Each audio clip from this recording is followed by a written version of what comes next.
வணக்கம் உறவுகளே, சற்று முன் கிடைக்கப்பெற்ற ஒரு மிக மிக முக்கியமான செய்தி ஒன்று வெளியாகியுள்ளது. வீடியோவை தொடர்ந்து முழுமையாக பாருங்கள். புதிய பார்வையாளர்கள் நமது சேனலுக்கு மறக்காமல் ஒரு சப்ஸ்கிரைப் மட்டும் பண்ணிருங்க. தமிழக பாஜக தலைவர் பதவியிலிருந்து அண்ணாமலை அவர்கள் தற்பொழுது ராஜினாமா செய்திருக்கிறார்.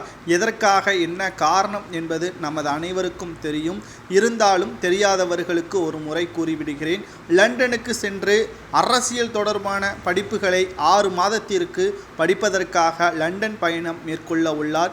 இந்த 6 மாத தற்காலிக தமிழக பாஜக தலைவர் பதவியில் வேறு யாராவது வருவாரா, அல்லது மீண்டும் 5 ஆண்டுகள் இந்த பதவியில் வேறு யாராவது அமர்த்தப்படுவார்களா என்பது தமிழக பாஜக தலைவர் அண்ணாமலை அவர்களுக்கு தெரியாது.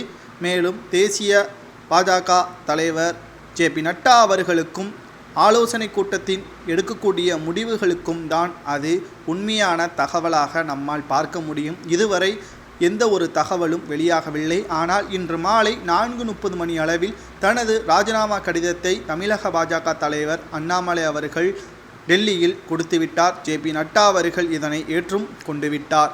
தற்பொழுது தமிழக பாஜக தலைவராக யார் பொறுப்பேற்பார் என்ற ஒரு மிகப்பெரிய ஒரு கேள்விதான் எழுப்பப்படுகிறது.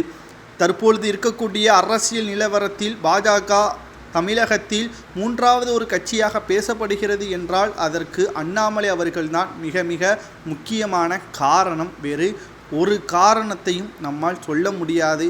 முதலில் நோட்டாவுடன் போட்டியிட்டு வெற்றியடையுங்கள் என்று திமுக கேலி கிண்டலும் பாஜகவின் தொண்டர்களை கூறிக்கொண்டிருந்த நிலையில் அதிமுகவிற்கும் திமுகவிற்கும் மிகப்பெரிய ஒரு சவால் விடும் அளவிற்கு நெருக்கடியை கொடுத்தது அண்ணாமலை அவர்கள்தான். தற்பொழுது அண்ணாமலை அவர்களது பதவிக்காலம் முடியக்கூடிய நிலையில் அவர் மேற்படிப்பிற்காக லண்டன் செல்கிறார். தற்பொழுது இந்த பதவியில் தமிழகத்தை சேர்ந்த, அதுவும் குறிப்பாக கொங்கு மண்டலத்தை சேர்ந்த வானதி சீனிவாசன் அவர்கள் பொறுப்பேற்பார் என்று எதிர்பார்க்கப்பட்ட நிலையில் மீண்டும் அவருக்கு பொறுப்பு வழங்கக்கூடாது என்றும், அதே மாதிரி தமிழிசை சவுந்தரராஜன் அவர்களுக்கும் பொறுப்புகள் வழங்கக்கூடாது, நாகேந்திரன் என்பவருக்கும் பொறுப்புகள் வழங்கக்கூடாது, அவர் மீது வழக்கு பதிவுகள் இருக்கக்கூடிய காரணத்தினால் அவருக்கும் நைனா நாகேந்திரன் அவர்களுக்கும் பொறுப்புகள் வழங்கக்கூடாது என்பதையும் தற்பொழுது டெல்லி மேலிடத்தில் இருந்து தகவல்கள் ஒன்று வெளியாகியிருக்கிறது.